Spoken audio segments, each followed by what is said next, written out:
103 Radio Solo Pos, Beyond Information.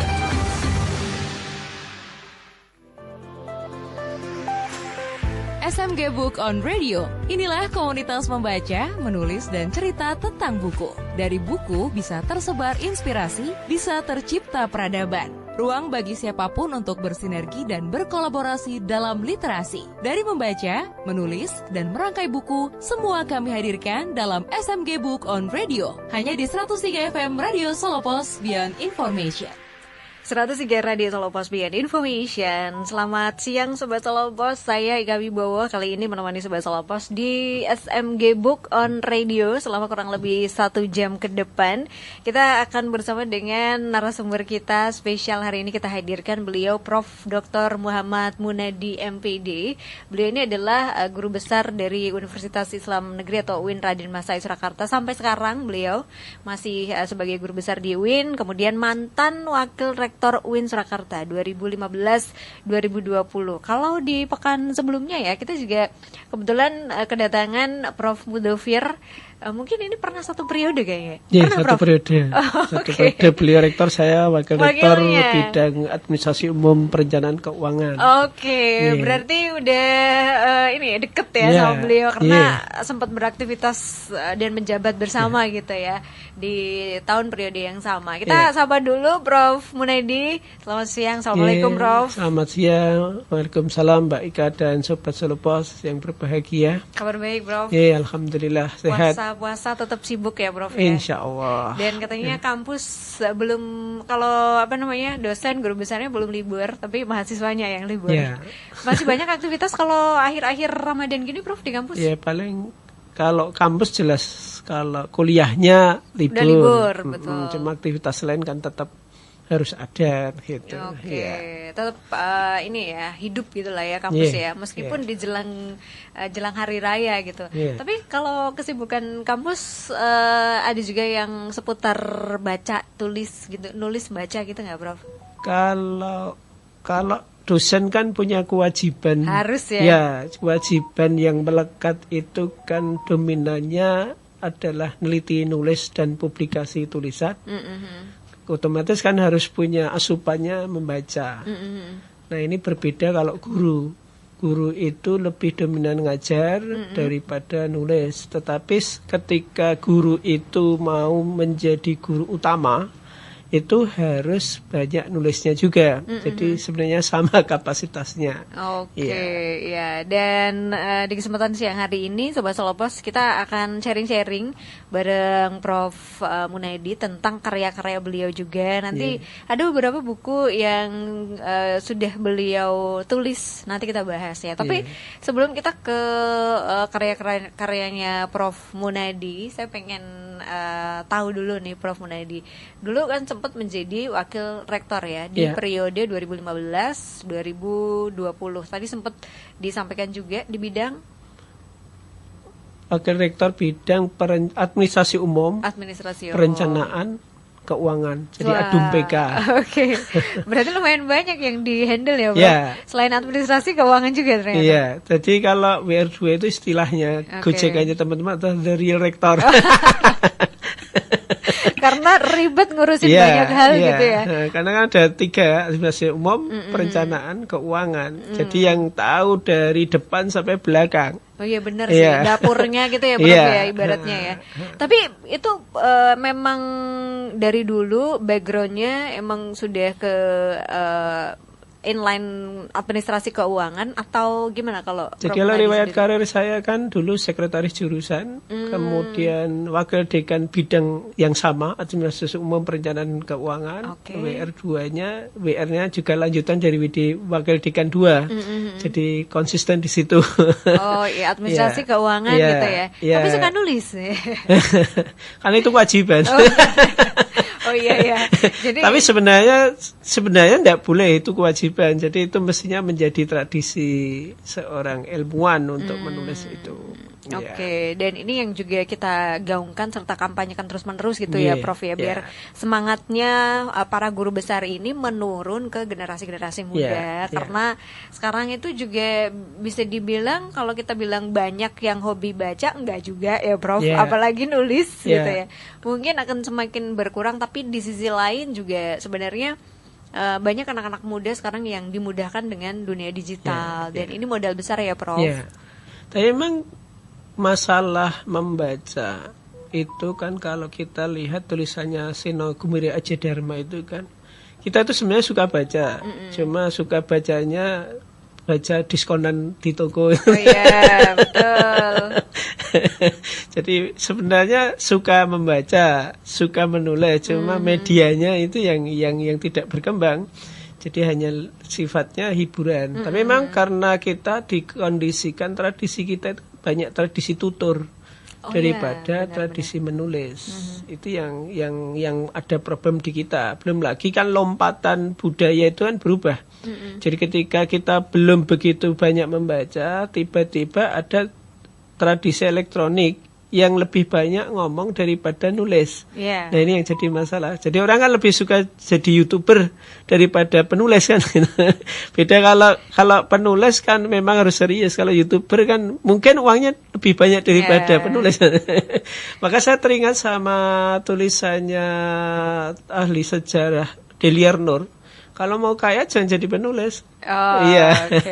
Tapi memang itu kaitannya dengan kepuasan batin. Kalau memang tidak menjadikan kaya penulis itu, tapi untuk berbagi ilmunya, berpahalanya kan lebih kuat itu daripada YouTuber mungkin Dan itu bakal mengalir terus gitu Prof ya. Even orangnya udah nggak ada pun karya-karyanya bakal terus bermanfaat gitu ya. Pahalanya ngalir terus. Prof, sedikit cerita juga nih, Prof. Dulu memang Prof Munadi ini lulusan UIN atau? Saya lulusan IKIP Jogja. Oh, IKIP Jogja.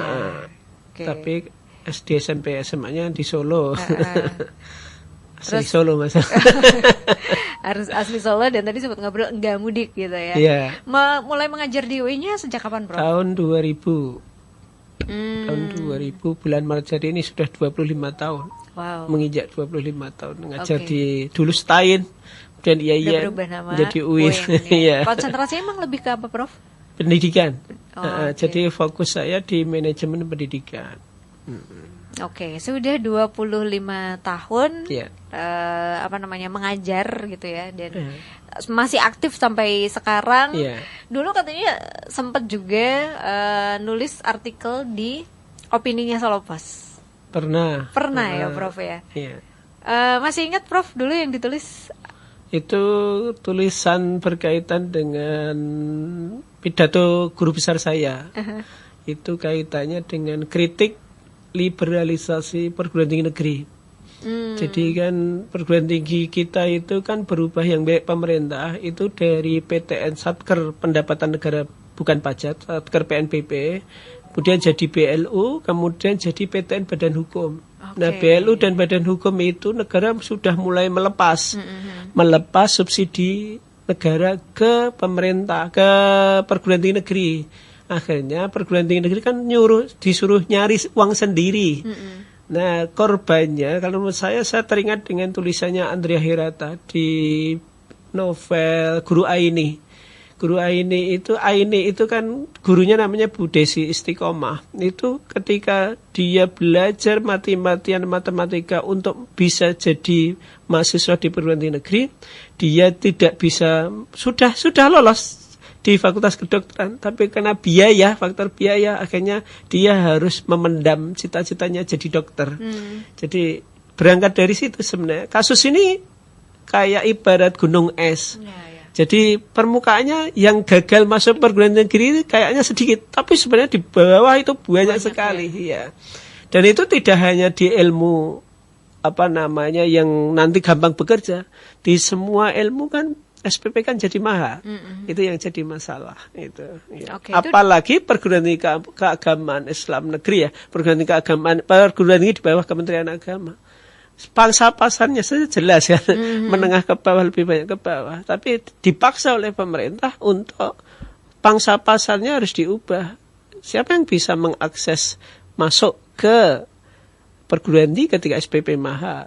Sementara konstruksi di perguruan tinggi milik Kementerian Agama itu tidak beda sekolah yang ada di bawah Kementerian Agama, madrasah dalam hal ini. Jadi madrasah dari ibtidaiyah sampai aliyah atau gampangnya SD sampai SMA-nya Kementerian Agama, itu yang masuk di situ itu orang yang berbackground orang tua ekonomi sulit, elit. Nah, akhirnya kan akan merujuk pada perguruan tingginya. Iya. Dan terus nanti siapa yang mau masuk ke situ, sementara pangsa pasarnya jelas dari madrasah kan gitu, Mbak. Oke, itu di tahun berapa Prof? Masih ingat kalau nulis terakhir di opininya selepas 2023 kayaknya. Oh, baru aja. Belum terlalu lama Iya. habis pandemi ya, Prof ya. Iya. Oke, Prof, memang dari dulu suka nulis atau sejak kapan Iya. persisnya? Kalau riwayat nulis sejak saya nulis itu ketik manual, Mbak. Saya kirimkan saya kirimkan di majalah tertua di Solo, tapi sekarang udah tidak ada, majalah Adil.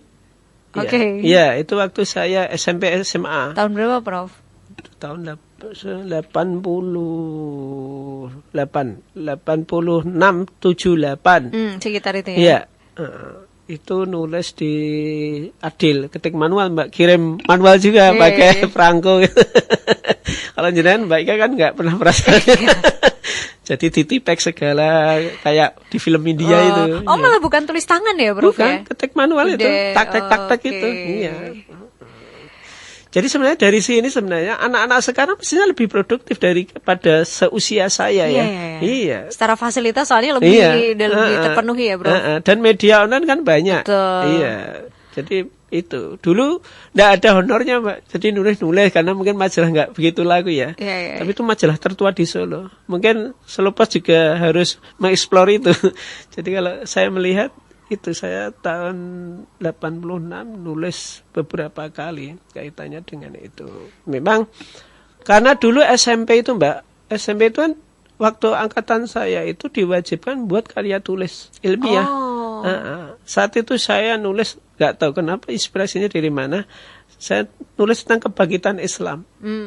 Pada usia segitu saya karena pernah baca tulisannya Lothrop Stoddard. Saya lupa judul bukunya. Itu buku yang Pak Insinyur Soekarno, Presiden kita itu mewajibkan itu harus diterjemahkan buku itu. Bukunya tebal. Saya lupa itu sekarang masih ada atau tidak. Jadi nanti jangan baca Lothrop Stoddard, itu bukunya ada 2. Itu Pak Insinyur Soekarno, Presiden kita, bapaknya Bu Mega, itu mewajibkan itu diterjemahkan ke bahasa Indonesia. Mungkin ada inspirasi, saya kurang tahu inspirasi apa Insinyur Soekarno kok mewajibkan itu diterjemahkan. Itu, Mbak. Oke, itu masih remaja ya, berarti ya, pertama kali nulis, dan akhirnya dari situ timbul kesukaan, mulai timbul gitu. Apa sih yang membuat Prof Munaidi dulu akhirnya jatuh cinta gitu dengan aktivitas menulis? Nggak tahu ya, hanya karena pengen aja sebenarnya. Jadi kalau menurut saya bilang ke teman-teman mahasiswa itu, yang namanya nulis itu bukan takdir, bukan bakat juga. Jadi sebenarnya latihan saja. Jadi kayak profesi yang lain, semakin mendalami kan semakin bagus kan, bahasanya macam-macamnya itu. Oke, jadi harus dimulai dulu ya, Prof. Ya, latihan. Dan tidak usah. Kalau menurut saya, pesan saya pada teman-teman calon penulis itu, ketika jadi penulis jangan sekaligus jadi editor. Nanti nggak selesai kan? Jadi nulis, kemudian dibaca, oh jelek, dihapus, kapan jadinya? Padahal selama ini yang kebanyakan orang lakukan kayak gitu, Prof. Iya, mestinya peran kita itu sebagai penulis, bukan menjadi editor. Editor biar orang lain gitu aja. Iya. Tapi kan kita kadang nggak pede, Prof. Kalau tulisan kita udah bagus apa belum gitu, sehingga diedit sendiri. Lah makanya kan sekarang itu kan banyak media online, kan dikirimkan nggak usah macam-macam, pokoknya submit atau upload, selesai kan? Iya. Media kan banyak, mana ditolak pindah yang lainnya, tolak lagi pindah yang lainnya, mana yang mau nerima ya udah itu aja. Benar-benar. Akhirnya kan nanti dari situ ada perbaikan gitu ya, Prof ya. Oke, tapi Prof Munadi sendiri lebih cenderung ke apa berarti tulisannya? Kalau dari dulu sampai sekarang, apakah berubah pas waktu Enggak remaja dengan berubah. sekarang? Apa Prof? Jadi saya nulis kan dari yang blogspot. Itu selama Ramadan tahun berapa itu 2006 kalau nggak salah. Itu saya nulis sebulan penuh bisa, Mbak. Ya, jadi kalau pengen ya udah nulis gitu aja. Saya juga nggak berpikir harus diedit macam-macam, pokoknya ditulis saja. Nanti kan orang kan akan komentari. Iya. Jadi saya berubah dari hanya medianya yang berubah dari blogspot kemudian ke Kompasiana. Saya sampai punya Kompasiana 2. Kemudian saya nulis di websitenya kampus. Websitenya kampus itu teman-teman saya tuh bilang sebenarnya kok semua bisa ditulis? Ya nggak tahu, pokoknya saya nulis gitu aja. Jadi sebenarnya di sela-sela kesibukan, waktu itu kan saya jabat, tapi saya sempatkan nulis. Minimal apa yang saya alami saya tulis gitu aja. Maka rumus kalau saya nulis itu, tulis apa yang saya lakukan apa yang saya tulis itu aja.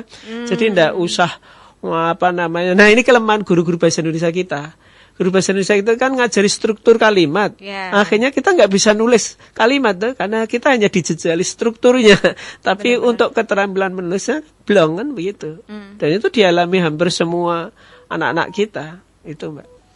Oke, berarti kebanyakan lebih fokus ke apa Prof?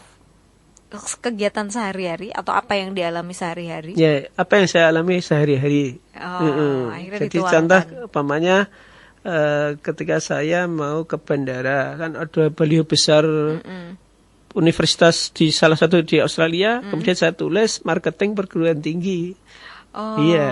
Jadi gitu sebenarnya sederhana sebenarnya. Idenya sih sederhana. Tapi bisa jadi sebuah tulisan dan karya. Karena sebenarnya hanya latihan aja. Benar-benar.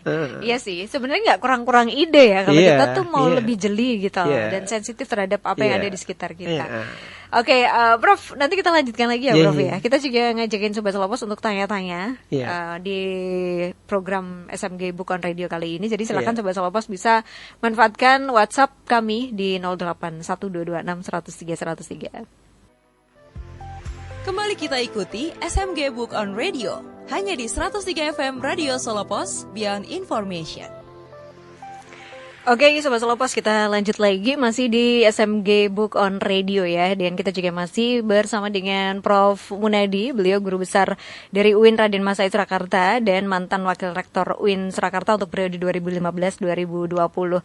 Prof, kita banyak ngobrol sebelum on air tadi ya, Prof ya, bahwa ternyata menulis itu adalah latihan gitu. Banyak yang bilang, aduh bakat gitu, aduh aku nggak bakat nih nulis, kayaknya nggak ada passion deh, kayaknya nggak ada curiosity, nggak ada keinginan. Gimana Prof untuk menyemangati orang-orang yang seperti itu, termasuk juga saya sih. Saya termasuk yang kalau misalnya memang jujur belum memulai menulis karena ngerasa nggak ada bakat gitu loh, Prof. Gimana Prof? Jadi sebenarnya pengalaman saya nulis itu sebenarnya latihan. Dulu saya pernah ikut lomba, ya namanya dulu kan beda sekarang ya. Dulu itu pengumuman dari Tempo, lomba nulis. Ya pokoknya ikut aja, jadi nggak perlu menang kalah urusan Tuhan. Untuk kita ikut ikhtiar nulis kan begitu. Saya sebenarnya nyoba Mbak di majalah-majalah yang dianggap majalah kecil miliknya Gramedia, lupa namanya, itu coba saya kirim, ditolak, ya udah pokoknya nulis terus gitu. Jadi yang penting latihan nulis. Nah, nulis itu yang penting apa yang kita alami itu ditulis itu paling gampang. Itu kan dekat dengan pengalaman kita, jadi tidak usah bicara macam-macam. Jadi tidak usah dianggap kudu harus ilmiah atau macam-macam. Ya, nggak usah. Jadi mengalir aja apa yang kita alami, ditulis, itu kan akan mengena. Orang-orang tertentu akan menganggap, oh ini bagus kan begitu. Memang kita tidak, semua orang punya seni menulis. Jadi tidak bisa kita ambil seninya orang lain. Contoh nulis seninya MH akan berbeda dengan seninya Cak Nurholis Majid atau Jalaluddin Rahmat atau siapapun penulis, itu kan cara menyampaikannya akan beda. Saya yakin itu juga proses seseorang itu menjadi baik kan. Jadi tidak bisa langsung jadi baik kan gitu. Berarti bisa dikatakan sebenarnya semua orang itu bisa menulis asal punya kemauan Dan harus dicoba. Iya. Kalau kita lihat penulisnya Mizan, Pak Hernowo itu orang ITB, orang teknik. Tapi bisa nulis, cara menulis. Dia berdasarkan pengalaman dia. Iya. Mulainya umur 40-an tahun loh, Mbak. Iya. Bayangkan, umur 40 tahun baru nulis. Memulai, iya. Jadi kan tidak ada istilah terlambat. Betul. Iya. Dan itu pernah kan ngobrol di rumah saya, karena dulu kan beliau jadi pembicara di waktu masih setahun di mahasiswa. Saya hampir kan di rumah.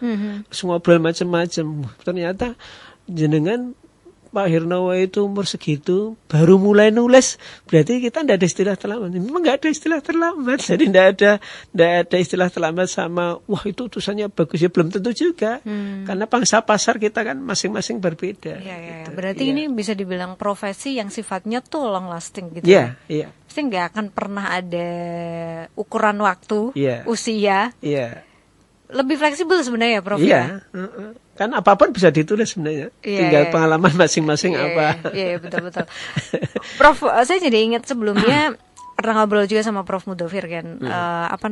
Kenapa sih profesi menulis ini justru semakin kesini tuh ya mungkin kalau bisa dibilang prosentasenya berkurang gitu ya. Dipilih oleh anak-anak muda gitu.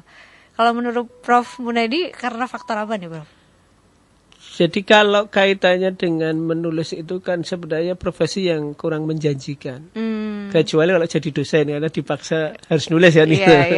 Jadi kurang menjanjikan karena apa? Yang pertama kan ya yang namanya usaha itu kan bisa macam-macam ya. Penerbit buku.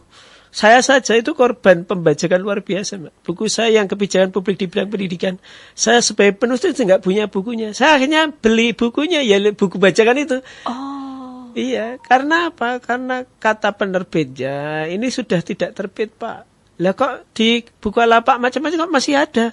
Wah itu kita kurang tahu. Lah, jadi tanggung jawab penerbit juga tidak ada, pemerintah juga tidak melindungi para penulis. Akhirnya siapa yang mau bisa menjamin bahwa tulisan saya itu tidak dibajak karena tidak ada perlindungan.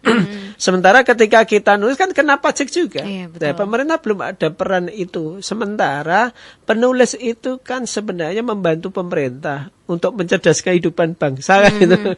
Cuma itu tidak dianggap penting itu ya jadi masalah. Nah ini kalau menurut saya itu jadi tidak ada perlindungan dari negara kaitannya dengan keberlangsungan proses produktif nulis. Orang kan akhirnya juga terkurangi motivasi.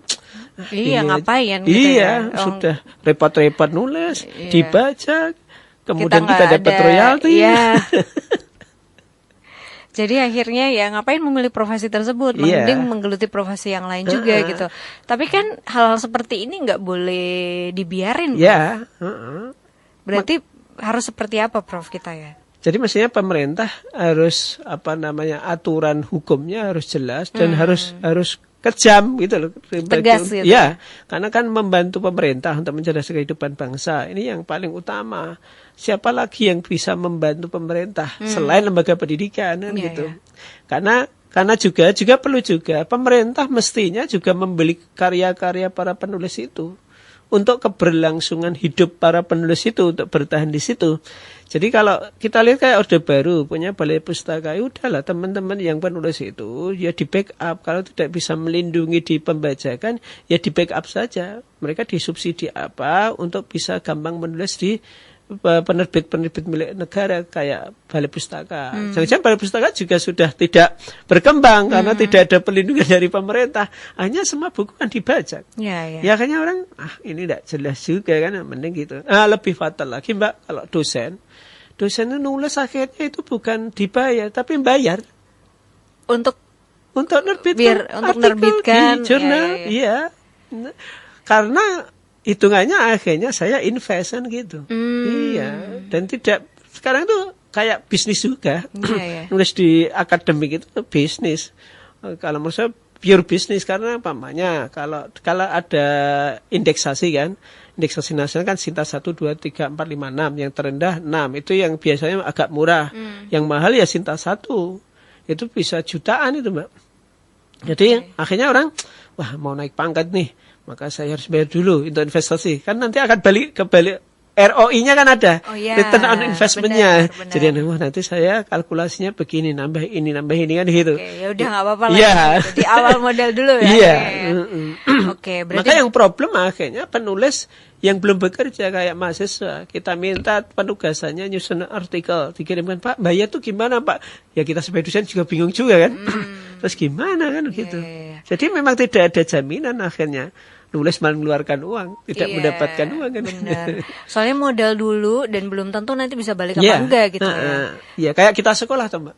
Iya. Iya, kuliah tinggi-tinggi, Iya. tidak ada jaminan bekerja. Iya, ya benar-benar. Iya, Tergantung. Iya, gitu. akhirnya orang kan juga ngapain kuliah tinggi-tinggi, paling juga gajinya segitu kan, Nah, kalau hitung-hitungnya iya, begitu. Betul. Oke, berarti di sini yang memang harus diperbaiki dulu adalah kebijakan dari pemerintahnya Iya. untuk memberikan perlindungan Iya. dan juga akses yang lebih mudah bagi Iya. para penulis, Iya.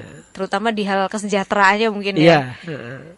Terus yang kedua ya kita ibaratnya nggak cuman menggantungkan ke kebijakan pemerintah, tapi juga dari generasi penerusnya, dalam hal ini anak-anak muda juga yang punya semangat untuk itu ya. Iya.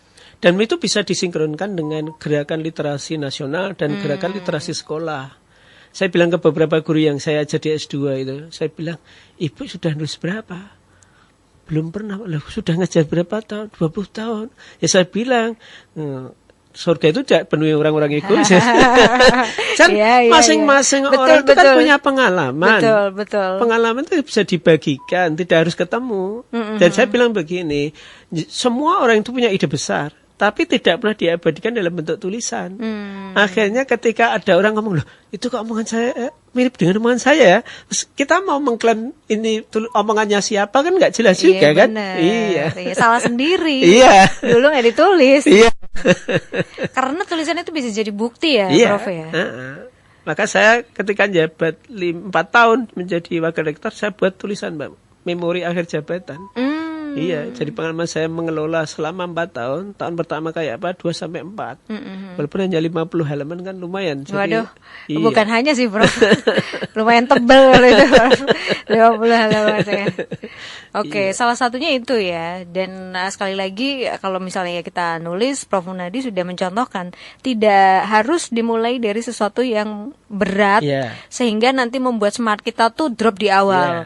Tapi kalau misalnya kita memulai dengan sesuatu yang ringan, yang berhubungan keseharian, pekerjaan kita keseharian. Betul, kita sukai. Ibaratnya tuh tanpa mikir dulu gitu ya, Prof ya. Ya udah tinggal ngalir aja gitu. Itu bisa terjadi ya. Oke, dan menyinggung juga soal literasi, Prof tadi sempat kita ngobrol juga ya bahwa sebenarnya dengan menulis orang itu bakal punya secara otomatis bakal punya kemampuan literasi yang bagus. Karena dia pasti baca dulu kan. Sebelum menulis kan. Itu kenapa sebenarnya profesi menulis ini juga secara otomatis diisi oleh orang-orang yang paham gitu loh. Punya background edukasi yang bagus gitu ya. Sebenarnya semua sama, mau nulis, mau ngomong, semua dasarnya kan harus ada tambahan acuannya. Nah, itu yang paling utama. Jadi semua apapun profesi kaitannya dengan keterampilan berbahasa, 4 keterampilan berbahasa, itu otomatis semua butuh tambahan asupan yang lain. Iya, betul. Karena kalau tidak nanti omongan kita kan sama. Iya, dari hari ke hari, media betul. manapun juga sama. Nggak berkembang ya, Prof. Iya. Oke. Sudah ada yang bergabung, Prof. Coba kita bacakan ya, Prof ya. Prof, anak-anak muda sekarang tuh jarang baca buku-buku. Mereka kerap dengan gadget aja. Gimana kira-kira ke depannya? Dari Dimas di Serangan, Mas Dimas. Gimana Prof tanggapannya? Jadi sebenarnya perlu apa yang dilakukan oleh Orde Baru. Artinya memang harus banyak dropping buku-buku yang menarik bagi anak-anak muda. Dari SD sampai SMA. Jadi jangan buku-buku yang di-drop ke sekolah adalah buku pelajaran. Jadi buku-buku semua yang anak disukai apa, ya semua diberi layanan. Jadi ibaratnya perpustakaan itu kalau bisa dibuat yang paling nyaman daripada tempat-tempat lain. Nah itu sih Prof yang belum bisa terwujud di banyak tempat ya. Termasuk di rumah kita lah mamanya. Antara tempat membaca dengan tempat nonton TV, lebih bagus nonton TV kan? Iya. Iya. Jadi kalau menurut saya merujuk pada pendapatnya Ki Hajar Dewantara. Jadi pendidikan itu terselenggara di 3 tempat. Rumah atau keluarga, sekolah, dan masyarakat. Jadi dibuat tempat untuk baca buku itu dibuat yang paling nyaman dibandingkan tempat-tempat yang lainnya. Itu yang pertama. Yang kedua, fasilitas buku itu tidak mesti cetak, elektronik banyak. Dan juga mestinya harus ada kebijakan di semua sekolah bahwa internet wifi yang dilanggankan itu harus memang untuk penelitian dan untuk belajar. Nah, itu berarti kan tugasnya Menteri Komunikasi dan Digital kan Menkomdigi itu harus kerjasama dengan Kementerian Pendidikan. Jadi harus ada filter menjadikan anak itu terbangun literasinya, baik membaca maupun menulis. Yang ketiga itu kaitannya dengan tokoh, Mbak. Tokoh itu menjadi penting.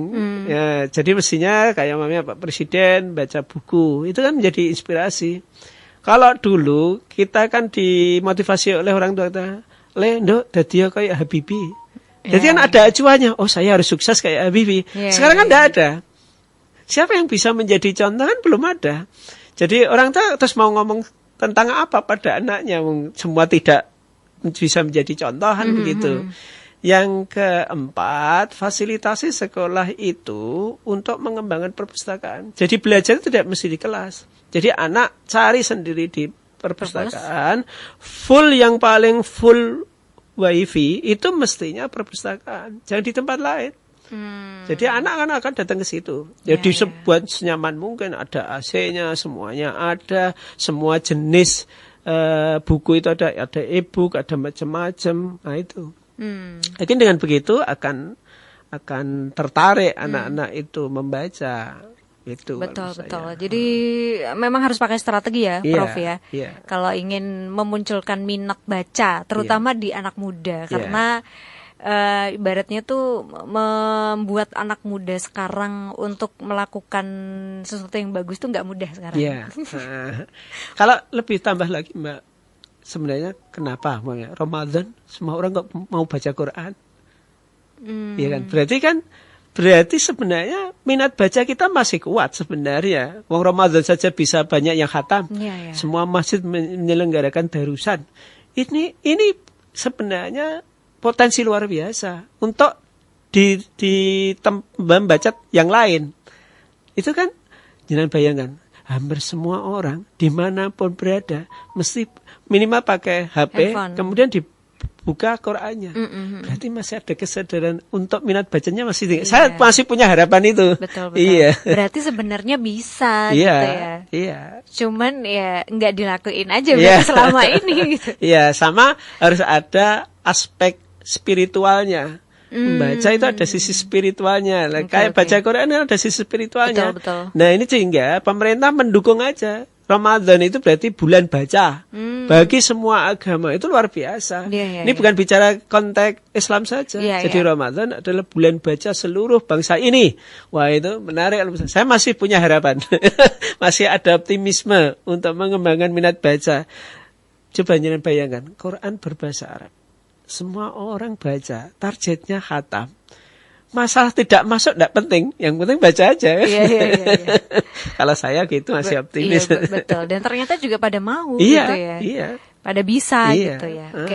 Oke, Prof. Nanti kita lanjut lagi ya, Prof. Kita masih punya satu sesi lagi nih. Cepat banget, Prof. Saya ngobrol sama Prof Munaidi. Kita jeda dulu Sobat Salopos yang mau tanya juga kita masih buka di 081226103103. 103 Radio Solobos, Beyond Information. Kembali kita ikuti SMG Book on Radio hanya di 103 FM Radio Solopos, Beyond Information. 103 Radio Solopos Beyond Information. Terima kasih banyak Sobat Solopos masih bersama kami di SMG Book on Radio. Dan saat ini pukul 14:46 ya. Sesi akhir kebersamaan kita bareng Prof Munaidi. Kita juga masih ngajakin Sobat Solopos untuk gabung di 081226103103. Prof, sebelum kita ke pertanyaan lagi ya, kita lanjutin dulu sharing-sharing seputar karyanya Prof Munaidi. Jadi total sudah ada berapa, ingat nggak Prof, buku atau jurnal yang ditulis? Kalau Sekitar. buku itu 4. Cuma kalau dinilai oleh Kemendikbud karena ada beberapa kriteria kan. Kalau buku serius namanya buku referensi, itu per bab memang harus ada eksplorasi artikel hasil penelitian orang lain. Yang buku referensi benar-benar itu 1. Buku berdasar pengalaman saya itu 1 ketika ngelola kampus. Namanya manajemen pendidikan tinggi. Kemudian kalau yang buku referensi itu manajemen madrasah, teori riset dan praktek. Kemudian buku kebijakan publik bidang pendidikan, itu diantaranya adalah hasil-hasil penelitian saya, tapi sebenarnya itu tidak satu kesatuan, bukan buku referensi, buku ajar kan gitu. Itu beberapa tulisan saya tentang buku. Tapi sebenarnya paling enak itu ya nulis lepas saja. Iya. Maka saya nulis di Kompasiana ada dua web yang saya pakai. Kemudian websitenya kampus, yang sering kemudian website kampus. Kemudian kalau media online ketika di kampus agak susah ya masuk aja di media online. Itu kalau saya. Dan itu masuk semua sudah masuk di Research Kit semuanya. Yang jurnal-jurnal tulisan saya. Iya. Sudah lumayan banyak ya berarti ya. Kita ke pertanyaan lagi ya Prof ya, sebelum nanti kita tutup. Ada Bu Rohayati atau Mbak Rohayati ini. Prof, Mbak Rohayati, saya usia 25 tahun Prof. Kok kayaknya susah ya Prof ya menuangkan yang ada di pikiran ke dalam tulisan. Ada tips khusus menulis Prof? Kalau menurut saya merujuk pada pendapatnya penulis juga. Di antaranya Pak Habibur Rahman Al-Shirazi. Ada 2 tipe penulis. Pertama, penulis itu kayak diibaratkan nelayan. Ada yang malas hanya duduk di pantai tapi berharap dapat ikan besar yang terdampar. Nah, berarti kan lama itu. Yang kedua, ada penulis yang tipe kedua. Ada yang rajin dan kreatif. Tak hanya duduk di pantai tapi mendekat ke laut untuk mencari ikan. Nah, makanya Mbak Rohayati itu yang poin 2 aja. Jadi kalau mau mencari ikan yang besar ya harus cari kan gitu sumber-sumber yang ada itu. Jadi nulis itu saya sampaikan tadi, jangan sekaligus jadi editor. Pokoknya nulis saja. Karena ini juga dialami oleh Gus Dur, almarhum Gus Dur presiden kita itu, dia nulis kemudian ditolak sampai berkali-kali. Yang terakhir itu yang diterima. Jadi butuh waktu lama juga untuk bisa menjadi penulis di Tempo. Artinya proses itu panjang. Jadi ya jangan dianggap lelah. Kalau tidak diterima di satu tempat, ya kirimkan ke tempat yang lainnya. Karena saya ngalami gitu. Jadi sana ditolak. Di tulisan di jurnal itu yang Sinta 2 malah tidak bayar. Kata orang itu bayar loh. Kenapa nggak bayar? Ya nggak tahu saya. Pokoknya saya kirim kan. Jadi yang penting pokoknya nulis saja. Jadi masalah macam-macam ya nanti. Nah, saya juga ngutip pendapatnya Ahmad Fuadi, penulis Negeri 5 Menara. Dia bilang tulis hal paling penting berkesan di hati. Jadi itu yang ditulis pertama. Jadi nggak usah bicara yang lainnya. Dan kadang-kadang orang nulis gini, Mbak dan teman-teman sekalian, sahabat Solo Pos. Jadi nulis itu terlalu umum di awal itu. Jadi mestinya temanya apa, mulai aja kalimat sesuai tema. Baru dikembangkan lanjutan-lanjutannya. Itu. Atau pendapatnya Abida Al-Khaliki, dia bilang menulislah di hati supaya sampai di hati. Nah, itu. Nah, beda lagi kalau Asmana dia bilang penulis itu harus rajin menyelesaikan tulisannya. Nah, itu yang paling penting. Bukan cuma di awal doang, semangat gitu. Iya. Dan jangan menganggap tulisan kita tidak penting. Bagi kita mungkin tidak penting, tapi bagi orang lain pasti dianggap penting. Itu kalau menurut saya. Kenapa? Karena usia kita itu enggak sepanjang tulisan yang kita publish. Betul. Usia kita kan pendek. Betul. Maka kalau ibarat pepatah itu kan harimau meninggalkan apa? Kalau gajah meninggalkan gading. Dan manusia mau meninggalkan apa? Kalau uang pasti untuk rebutan. Kalau tulisan kan bisa dikutip orang lain.